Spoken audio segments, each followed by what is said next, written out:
Doctor ਸਾਹਿਬ ਵੀਰ ਮਨਿੰਦਰ ਸਿੰਘ ਹੋਰਾਂ ਨੇ ਇੱਕ ਦੋ ਕੰਸਰਨ ਤਾਂ ਉਹੀ ਜ਼ਾਹਰ ਕੀਤੇ ਨੇ ਜਿਹੜੇ ਕਿ ਪਹਿਲਾਂ ਵੀਰ ਗੁਰਪ੍ਰੀਤ ਸਿੰਘ ਐਡਮਿੰਟਨ ਵਾਲਿਆਂ ਦੀ ਈਮੇਲ 'ਚ ਸਨ ਸੁਰੱਖਿਆ ਦੇ ਹਵਾਲੇ ਨਾਲ ਜੀ। ਤੇ ਉਹਦੇ 'ਚ ਇਹਨਾਂ ਨੇ ਜਿਹੜਾ ਸੋਲੂਸ਼ਨ ਕੱਢਿਆ ਹੈ ਕਿ ਵੀ ਸਟਰੋਂਗ ਆਰਮੀ ਹੋਣੀ ਚਾਹੀਦੀ ਹੈ ਜੀ। ਇਹ ਵੀ ਇਹਨਾਂ ਨੇ ਆਫਰ ਕੀਤਾ ਹੈ ਕਿ ਵੀ ਜਦੋਂ ਆਰਮੀ ਬਣ ਗਏ ਅਸੀਂ ਜਾ ਕੇ ਸਿਪਾਹੀ ਭਰਤੀ ਹੋਵਾਂਗੇ, ਅਫਸਰ ਨਹੀਂ ਲੱਗਾਂਗੇ ਜੀ। ਫਿਰ ਇਹਨਾਂ ਨੇ ਇਹ ਵੀ ਕਿਹਾ ਵੀ ਇਹ ਰਿਸਰਚ ਕਰਦੇ ਰਹਿੰਦੇ ਨੇ ਕਿ ਕਿਵੇਂ ਵਧੀਆ ਹਥਿਆਰ ਜਿਹੜੇ ਨੇ ਟੈਕਨੋਲੋਜੀ ਦੂਸਰੇ ਖਾਲਿਸਤਾਨ ਲਈ ਲੈਣੇ ਨੇ ਜੀ। ਤੇ ਉਹਨਾਂ ਨੇ ਕਿਹਾ ਕਿ ਜੀ ਪੈਸੇ ਵੀ ਬਾਹਰਲੇ ਸਿੱਖ ਇੰਨੇ ਇਕੱਠੇ ਕਰ ਦੇਣ ਕਿ ਹਰ 10 ਫੁੱਟ ਤੇ ਟੈਂਕ ਖੜਾ ਕੀਤਾ ਹੋਏ। ਜੀ। ਭਾਵਨਾ ਬੜੀ ਸ਼ੁੱਧ ਹੈ ਜੀ। ਔਰ ਕੌਮ ਦਾ ਪਿਆਰ ਵੀ ਹੈ ਔਰ ਭਵਿੱਖ ਵੱਲ ਦੇਖਣ ਦੀ ਗੱਲ ਵੀ ਹੈ ਜੀ। ਪਰ ਮੈਂ ਸਮਝਦਾ ਵੀ ਜੇ ਅਸੀਂ ਭਵਿੱਖ ਦੀ ਫੌਜ 'ਚ ਹੀ ਭਰਤੀ ਹੋਣਾ ਪਹਿਲਾਂ ਤੇ ਬਣਾਉਣਾ ਕਿਵੇਂ ਹੈ ਖਾਲਿਸਤਾਨ, ਪਹਿਲਾਂ ਤਾਂ ਅਸੀਂ ਇਸ ਪਾਸੇ ਵੱਲ ਧਿਆਨ ਦਈਏ ਕਿ ਖਾਲਿਸਤਾਨ ਨੂੰ ਆਜ਼ਾਦ ਕਰਵਾਉਣ ਦੇ ਲਈ ਸਾਡੀ ਕੀ ਵਿਉਂਤਬੰਦੀ ਹੋਣੀ ਚਾਹੀਦੀ ਹੈ, ਕੀ ਸਾਧਨ ਹੋਣੇ ਚਾਹੀਦੇ ਨੇ ਜੀ ਔਰ ਕਿਵੇਂ ਅਸੀਂ ਉਹਦੇ ਲਈ ਕੰਮ ਕਰਨਾ ਜੀ। ਜਦੋਂ ਤੱਕ ਬਣ ਗਿਆ ਤੇ ਅਸੀਂ ਸਾਰੇ, ਮੈਂ ਤਾਂ ਆਲਰੇਡੀ ਬੁਢਾਪੇ ਵਾਲੇ ਖਾਨੇ 'ਚ ਇਹ ਵੀ ਜੇ ਯੰਗ ਨੇ ਤਾਂ ਬੁੱਢੇ ਹੋ ਜਾਣਗੇ, ਬੁੱਢਿਆਂ ਨੂੰ ਥੋੜੀ ਫੌਜ ਕੋਈ ਭਰਤੀ ਕਰਦਾ ਨਹੀਂ, ਫੌਜ ਤਾਂ ਭਰਤੀ ਫਿਰ 16-18 ਸਾਲਾਂ ਦੇ ਮੁੰਡੇ ਕੁੜੀਆਂ ਹੀ ਹੋਣਗੇ ਸਾਡੇ ਜੀ। ਔਰ ਉਹਦੇ 'ਚ ਵੀ ਕਈ ਵਾਰੀ ਮੈਂ ਜਦੋਂ ਇਸ ਮਾਡਲ ਬਾਰੇ ਦੇਖਦਾ ਕਿ ਜਿਵੇਂ ਇਜ਼ਰਾਈਲ ਮੁਲਕ ਹੈ ਜਾਂ ਈਵਨ ਸਿੰਗਾਪੁਰ ਹੈ, ਉੱਥੇ 5 ਸਾਲ ਲਈ ਲਾਜ਼ਮੀ ਹੈ ਹਰ ਮੁੰਡੇ ਕੁੜੀ ਦੇ ਲਈ ਫੌਜ ਦੀ ਸਰਵਿਸ। ਸੋ ਸਾਡੇ ਲਈ ਤਾਂ ਗੁਰੂ ਨੇ ਪਹਿਲਾਂ ਹੀ ਬੀਬੀਆਂ ਨੂੰ ਕਿਰਪਾਨ ਦਿੱਤੀ ਹੈ।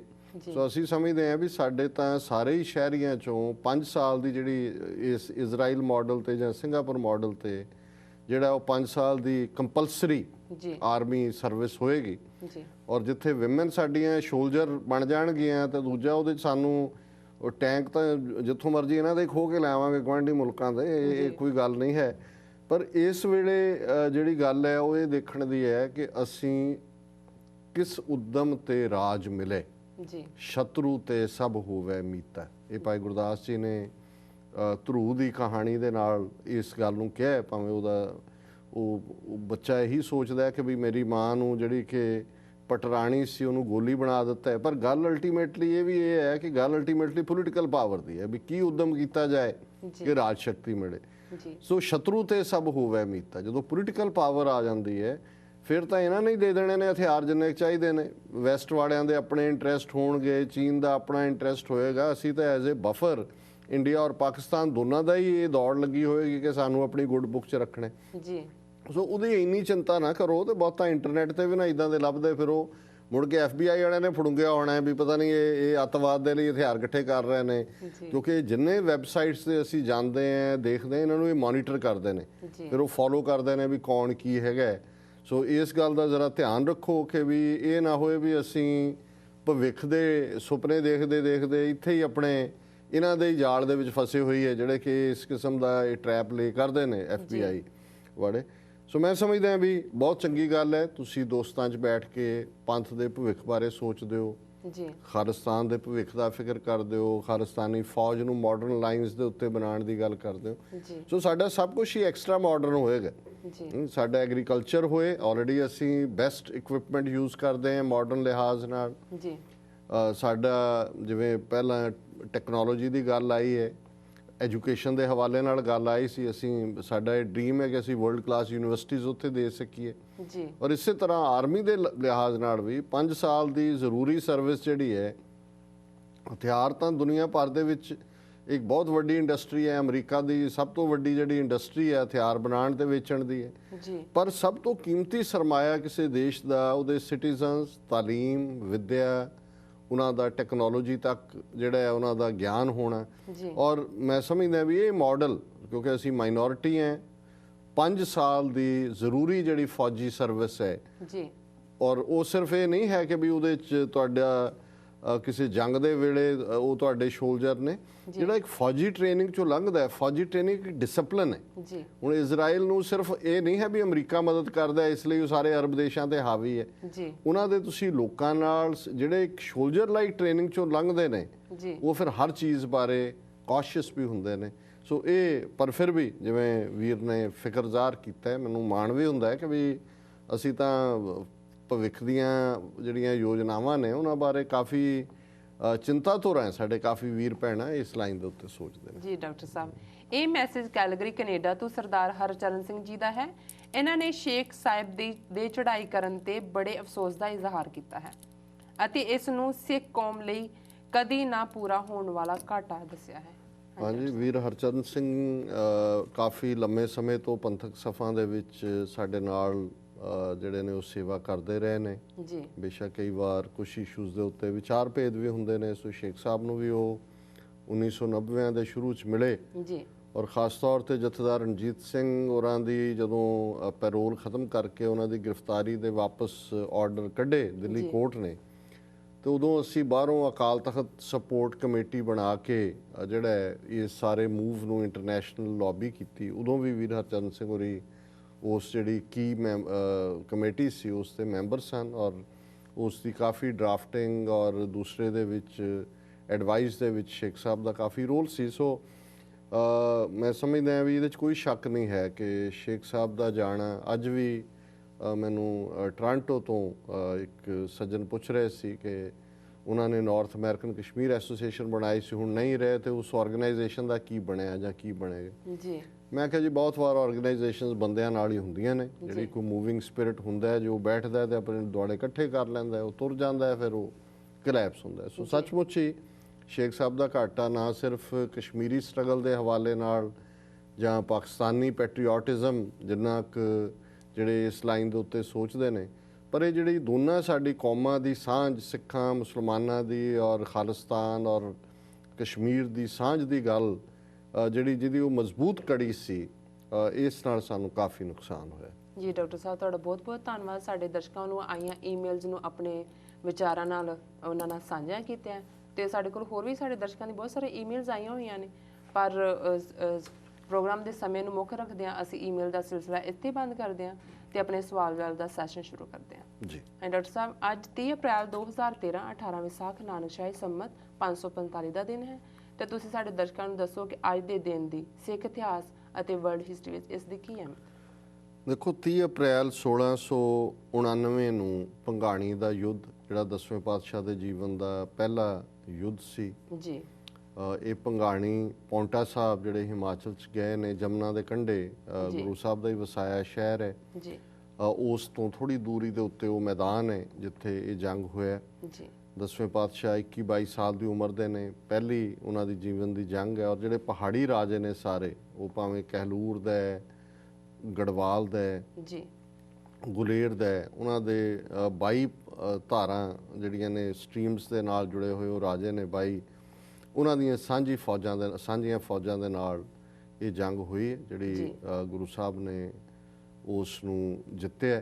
ਔਰ ਇਸ ਦੀ ਖਾਸੀਅਤ ਇੱਕ ਹੋਰ ਵੀ ਸੀ ਕਿ ਇੱਕ ਪਾਸੇ ਤਾਂ ਪਹਾੜੀ ਰਾਜੇ ਜਿਹੜੇ ਰਾਜਪੂਤ ਹਿੰਦੂ ਮਤ ਨੂੰ ਮੰਨਣ ਵਾਲੇ ਸੀ, ਉਹ ਤਾਂ ਸਿੱਖੀ ਦੇ ਖਿਲਾਫ ਖਲੋਤੇ ਨੇ ਜੀ, ਪਰ ਇਧਰ ਸਡੌਰੇ ਦੇ ਪੀਰ ਬੁੱਧੂ ਸ਼ਾਹ ਜਿਹੜੇ ਕਿ ਆਪਣੇ ਪੁੱਤਰਾਂ ਦੇ ਨਾਲ ਔਰ ਆਪਣੇ 700 ਮੁਰੀਦਾਂ ਦੇ ਨਾਲ ਇਸ ਜੰਗ ਦੇ ਵਿੱਚ 10ਵੇਂ ਪਾਤਸ਼ਾਹ ਦੀ ਮਦਦ ਲਈ ਆਉਂਦੇ ਨੇ। ਉਹਨਾਂ ਦੇ 2 ਪੁੱਤਰ ਵੀ ਸ਼ਹੀਦ ਹੁੰਦੇ ਨੇ, 200-300 ਉਹਨਾਂ ਦਾ ਮੁਰੀਦ ਸ਼ਹੀਦ ਹੁੰਦਾ ਜੀ। ਔਰ 10ਵੇਂ ਪਾਤਸ਼ਾਹ ਉਹਨਾਂ ਨੂੰ ਹੁਕਮਨਾਮਾ, ਦਸਤਾਰ, ਕੰਗੇ ਦੇ ਵਿੱਚ ਕੇਸ ਜਿਹੜੇ ਨੇ ਉਹ ਸਿਰੋਪਾਓ ਦੇ ਤੌਰ ਤੇ ਬਖਸ਼ਦੇ ਨੇ, ਕਿਉਂਕਿ ਉਹਨਾਂ ਦੀ ਚਾਹਨਾ ਸੀ। ਜੀ।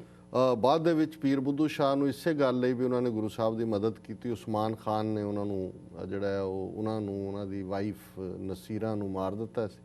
ਜਦੋਂ ਬਾਬਾ ਬੰਦਾ ਸਿੰਘ ਬਹਾਦਰ ਪੰਜਾਬ 'ਚ ਆਇਆ, ਜਿਨ੍ਹਾਂ ਬਾਰੇ ਸਿੱਖਾਂ ਨੂੰ ਗੁੱਸਾ ਸੀ ਕਿ ਦੁਸ਼ਟਾਂ ਨੂੰ ਸਜ਼ਾਵਾਂ ਦੇਣੀਆਂ ਨੇ, ਉਹਦੇ 'ਚ ਸਡੌਰੇ ਦੀ ਫਰੀਟ ਨਾਲ ਇੱਟ ਵਜਾਈ ਔਰ ਉਸਮਾਨ ਖਾਨ ਨੂੰ ਜਿਹੜਾ ਹੈ ਉਹ ਫਾਂਸੀ ਦਿੱਤੀ ਗਈ ਸੀ ਪਬਲਿਕਲੀ, ਇਹ ਕਰਨ ਲਈ ਕਿ ਪੀਰ ਬੁੱਧੂ ਸ਼ਾਹ ਨੂੰ ਔਰ ਬੀਬੀ ਨਸੀਰਾ ਨੂੰ ਉਹਨਾਂ ਨੇ ਮਾਰਿਆ ਜੀ। ਸੋ ਇਹ 1699 ਦੇ ਵਿੱਚ ਹੋਇਆ। 1837 ਦੇ ਵਿੱਚ ਸਾਡੇ ਮਹਾਨ ਬਹਾਦਰ ਜਰਨੈਲ ਹਰੀ ਸਿੰਘ ਨਲਵਾ ਜੀ ਜਮਰੌਦ ਵਿਖੇ ਸ਼ਹੀਦ ਹੋਏ। ਪਠਾਣਾ ਨੇ, ਮੁਲਖਈਏ ਨੇ ਹਮਲਾ ਕੀਤਾ ਜੀ। ਇਧਰ ਸਿੱਖ ਫੌਜ ਪੂਰੀ ਨਹੀਂ ਸੀ, ਮਹਾਰਾਜਾ ਰਣਜੀਤ ਸਿੰਘ ਦੇ ਪੋਤੇ ਦੀ ਸ਼ਾਦੀ ਸੀ, ਉਹਦੇ 'ਚ ਰੁੱਝੇ ਹੋਏ ਸੀ। ਜੀ।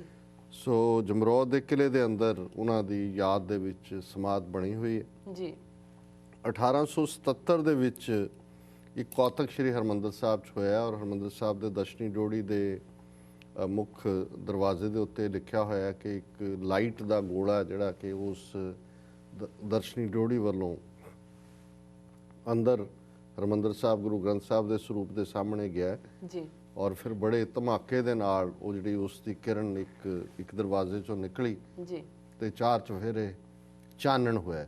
ਜੀ ਸੋ ਇਹ ਉਹ ਪੀਰੀਅਡ ਸੀ ਕਿ ਅੰਗਰੇਜ਼ ਹਰਿਮੰਦਰ ਸਾਹਿਬ ਨੂੰ ਜਿਹੜਾ ਹੈ ਗਿਰਵੀ ਰੱਖਣਾ ਚਾਹੁੰਦੇ ਸੀ ਕਿਸੇ ਸ਼ਹਿਰ ਦੇ ਬਾਣੀਏ ਦੇ ਕੋਲ।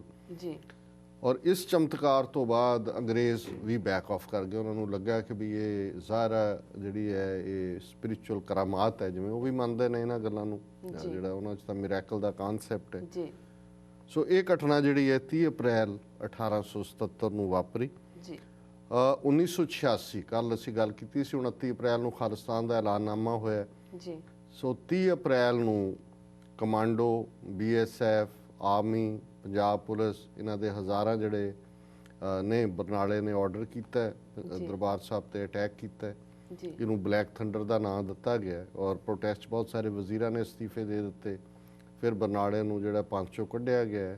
ਹਿੰਦੁਸਤਾਨ ਦੀ ਜਿਹੜੀ ਕਾਂਗਰਸ ਸੀ ਉਹਦੀ ਹਮਾਇਤ ਕਰਦੀ ਰਹੀ। ਸੋ ਇਹ 30 ਅਪ੍ਰੈਲ ਨੂੰ ਇਹ ਪਾਣਾ ਵਾਪਰਿਆ। ਜੀ ਵਰਲਡ ਹਿਸਟਰੀ ਦੇ ਵਿੱਚ 311 ਸਨ ਦੇ ਵਿੱਚ ਐਂਪਰਰ ਗੈਲੇਰੀਅਸ ਨੇ ਇਸ ਗੱਲ ਨੂੰ ਰੈਕਗਨਾਈਜ਼ ਕੀਤਾ ਕਿ ਕ੍ਰਿਸਚੀਅਨ ਰੋਮਨ ਐਮਪਾਇਰ ਦੇ ਵਿੱਚ ਰਹਿ ਸਕਦੇ ਨੇ। ਜੀ 1492 ਚ ਸਪੇਨ ਨੇ ਇਹ ਅਨਾਉਂਸ ਕੀਤਾ ਕਿ ਵੀ ਸਾਰੇ ਯਹੂਦੀ ਜਿਹੜੇ ਨੇ ਛੱਡ ਕੇ ਚਲੇ ਜਾਓ। ਜੀ 1563 ਚ ਯਹੂਦੀਆਂ ਨੂੰ ਫਰਾਂਸ ਚੋਂ ਵੀ ਕੱਢ ਦਿੱਤਾ ਗਿਆ। ਚਾਰਲਸ 7ਵੇਂ ਨੇ 6ਵੇਂ ਨੇ ਉਹਨਾਂ ਨੂੰ ਬਾਹਰ ਕੱਢਿਆ। ਜੀ ਅਮਰੀਕਾ ਦਾ ਪਹਿਲਾ ਪ੍ਰੈਜ਼ੀਡੈਂਟ ਜਾਰਜ ਵਾਸ਼ਿੰਗਟਨ 1799 ਦੇ ਵਿੱਚ ਉਹਨਾਂ ਦੀ ਪਹਿਲੀ ਇਨੋਗ੍ਰੇਸ਼ਨ ਹੋਈ। 2 ਟਰਮ ਉਹ ਪ੍ਰੈਜ਼ੀਡੈਂਟ ਰਹੇ, ਫਿਰ ਉਹਨਾਂ ਨੇ ਆਪ ਹੀ ਛੱਡ ਦਿੱਤਾ। ਜੀ 1864 ਦੇ ਵਿੱਚ ਨਿਊਯਾਰਕ ਪਹਿਲੀ ਸਟੇਟ ਬਣੀ ਅਮਰੀਕਾ ਦੀ ਜਿਨ੍ਹਾਂ ਨੇ ਹੰਟਿੰਗ ਦੇ ਉੱਤੇ ਵੀ ਜਿਹੜੀ ਹੈ ਲਾਇਸੈਂਸ ਫੀਸ ਲਾਈ। ਜੀ 2012 ਦੇ ਵਿੱਚ ਜਿਹੜਾ ਵਰਲਡ ਟ੍ਰੇਡ ਸੈਂਟਰ 9/11 ਦੇ ਵਿੱਚ ਡਿਸਟਰੋਏ ਹੋਇਆ ਸੀ, ਜੀ ਉਸ ਨੂੰ ਦੁਬਾਰਾ ਉਸਾਰਿਆ ਗਿਆ ਹੈ।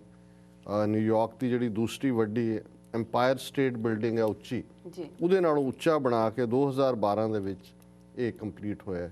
ਸੋ ਇਹ ਵਰਲਡ ਹਿਸਟਰੀ ਦਾ ਮੇਨ ਵਾਕਿਆ। ਜੀ ਡਾਕਟਰ ਸਾਹਿਬ ਤੁਹਾਡਾ ਬਹੁਤ ਬਹੁਤ ਧੰਨਵਾਦ। ਤੇ ਅੱਜ ਦਾ ਸਾਡਾ ਪਹਿਲਾ ਸਵਾਲ ਹੈ, ਨਵੰਬਰ 84 ਦੀ ਸਿੱਖ ਨਸਲਕੁਸ਼ੀ ਦੇ ਮੁੱਖ ਦੋਸ਼ੀ ਸੱਜਣ ਕੁਮਾਰ ਨੂੰ ਦਿੱਲੀ ਦੀ ਇੱਕ ਅਦਾਲਤ ਨੇ ਬਰੀ ਕਰ ਦਿੱਤਾ ਹੈ। ਇਸ ਬਾਰੇ ਤੁਹਾਡੇ ਕੀ ਕਮੈਂਟਸ ਹਨ?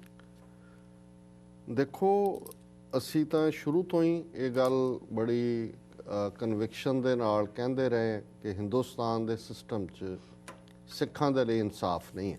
ਜੀ ਹੁਣ ਸੱਜਣ ਕੁਮਾਰ ਦੇ ਖਿਲਾਫ ਜਿਹੜੇ 3 ਕੇਸ ਪ੍ਰੋਮੀਨੈਂਟਲੀ ਰਜਿਸਟਰ ਹੋਏ, ਉਹਨਾਂ 'ਚੋਂ ਇੱਕ ਜਿਹੜਾ ਜਿਹਦੇ 'ਚੋਂ ਅੱਜ ਉਹਨੂੰ ਬਰੀ ਕੀਤਾ ਗਿਆ, ਜੀ ਇਹ 2005 ਦੇ ਵਿੱਚ ਜਦੋਂ ਨਾਨਾਵਤੀ ਕਮਿਸ਼ਨ ਦੀ ਰਿਪੋਰਟ ਆਈ ਜਿਹਦੇ 'ਚ ਸੱਜਣ ਕੁਮਾਰ ਨੂੰ ਦੋਸ਼ੀਆਂ ਦੇ ਵਿੱਚ ਸ਼ਾਮਲ ਕੀਤਾ ਗਿਆ, ਜੀ ਤੇ ਉਦੋਂ ਇਹ ਕੇਸ ਰਜਿਸਟਰ ਕੀਤਾ ਗਿਆ ਸੀ। 2 ਹੋਰ ਕੇਸ ਨੇ ਇਹਦੇ ਖਿਲਾਫ। ਇੱਕ ਕਿ ਸੁਲਤਾਨਪੁਰੀ ਏਰੀਆ ਦੇ ਵਿੱਚ ਇਹਨੇ ਭੀੜਾਂ ਨੂੰ ਲੀਡ ਕੀਤਾ, ਜਿਹਦੇ ਥੱਲੇ ਕਾਫੀ ਸਿੱਖ ਮਾਰੇ ਗਏ। ਜੀ ਤੇ ਇੱਕ ਬਾਹਰਲੀ ਜਿਹੜਾ ਨੰਗਲੋਈ ਏਰੀਆ ਦੇ ਵਿੱਚ ਜਿੱਥੇ ਕਿ ਈਵਨ ਸਟੇਸ਼ਨ ਦੇ ਉੱਤੇ ਸਾਬਕਾ ਕਈ ਫੌਜੀ ਜਰਨਲ ਔਰ ਅਫਸਰ ਵੀ ਜਿਹੜੇ ਜੀ ਸਿੱਖਾਂ ਦੇ ਨੇ, ਜਰਨਲ ਤਾਂ ਨਹੀਂ ਬ੍ਰਿਗੇਡ ਸ਼ਾਇਦ ਕਰਨਲ ਲੈਵਲ ਦਾ ਹਾਈਐਸਟ ਆਫੀਸਰ ਸੀ, ਜੀ ਉਹ ਮਾਰੇ ਗਏ। ਸੋ ਇਸ ਕੇਸ ਦੇ ਵਿੱਚ ਜਿਹੜਾ ਕਿ CBI ਨੇ ਰਜਿਸਟਰ ਕੀਤਾ, ਦਿੱਲੀ ਦੀ ਇੱਕ ਕੋਰਟ ਨੇ ਜਿਹਦਾ ਜਸਟਿਸ ਆਰੀਆ ਹੈ, ਸੈਸ਼ਨ ਜੱਜ। ਹੁਣ ਆਰੀਆ ਤੋਂ ਅੰਦਾਜ਼ਾ ਲਾ ਲਓ ਵੀ ਆਰੀਆ ਨੇ ਕੀ ਦੇਣਾ ਸੀ, ਨਾ ਹੀ ਦੱਸਦਾ ਹੈ ਜੀ ਕਿ ਉਹ ਹਿੰਦੂ ਤਵੀਆਂ ਦਾ ਵੀ ਅਗਲਾ ਸਿਰਾ ਆਰੀਆ ਹੈ। ਜੀ ਸੋ ਸਿੱਖਾਂ ਦੇ ਵਿੱਚ ਬੜੀ ਡਿਸਅਪਾਇੰਟਮੈਂਟ ਹੈ ਔਰ ਉਹਨੇ ਜੱਜ ਨੇ ਆਪਣੇ ਫੈਸਲੇ 'ਚ ਲਿਖਿਆ ਕਿ ਜੀ ਨਾਟ ਐਨਫ ਐਵੀਡੈਂਸ। ਜੀ ਹਾਂਜੀ, ਹੁਣ ਇੱਕ ਪਾਸੇ ਪ੍ਰੋਫੈਸਰ ਭੁੱਲਰ ਦਾ ਕੇਸ ਹੈ ਕਿ ਉਹਨੂੰ ਸੈਲਫ ਕਨਫੈਸ਼ਨ ਦੇ ਉੱਤੇ ਜਿਹੜੀ ਜ਼ਬਰਦਸਤੀ ਅੰਗੂਠਾ ਲਵਾਇਆ, ਫਾਂਸੀ ਦੀ ਸਜ਼ਾ ਦੇ ਦਿੱਤੀ ਹੈ। ਜੀ ਇੱਥੇ 17 ਗਵਾਹ ਭੁਗਤੇ ਨੇ, ਜਿਨ੍ਹਾਂ ਦੇ ਵਿੱਚ ਬੀਬੀ ਜਗਦੀਸ਼ ਕੌਰ ਹੈ ਜਿਸ ਦੇ ਹਸਬੈਂਡ ਨੂੰ, ਬੇਟੇ ਨੂੰ ਕੋ ਕੇ ਮਾਰਿਆ ਗਿਆ, ਉਹ ਗਵਾਹੀਆਂ ਭੁਗਤੀਆਂ ਨੇ। ਜੀ ਹੁਣ ਜਦੋਂ ਤਾਂ ਅਫਜ਼ਲ ਗੁਰੂ ਨੂੰ ਜਾਂ ਭੁੱਲਰ ਨੂੰ ਫਾਂਸੀ ਦੇਣੀ ਹੈ, ਉਦੋਂ ਤਾਂ ਕੋਰਟ ਅਦਾਲਤਾਂ ਕਹਿੰਦੀਆਂ ਨੇ ਜੀ to satisfy the conscience of the majority of the people, ਜੀ ਬਹੁਤਿਆਂ ਦੀ ਆਤਮਾ ਦੀ ਸੰਤੁਸ਼ਟੀ ਲਈ। ਜੀ ਭੁੱਲਰ ਦੇ ਮਾਮਲੇ 'ਚ ਜੱਜ ਕਹਿੰਦੇ ਨੇ ਜੀ ਕਿ ਮੈਸੇਜ ਜਾਣਾ ਚਾਹੀਦਾ ਹੈ ਕਿ ਦਹਿਸ਼ਤਗਰਦੀ ਨੂੰ ਕਦੇ ਸਹਾਰਿਆ ਨਹੀਂ ਜਾ ਸਕਦਾ।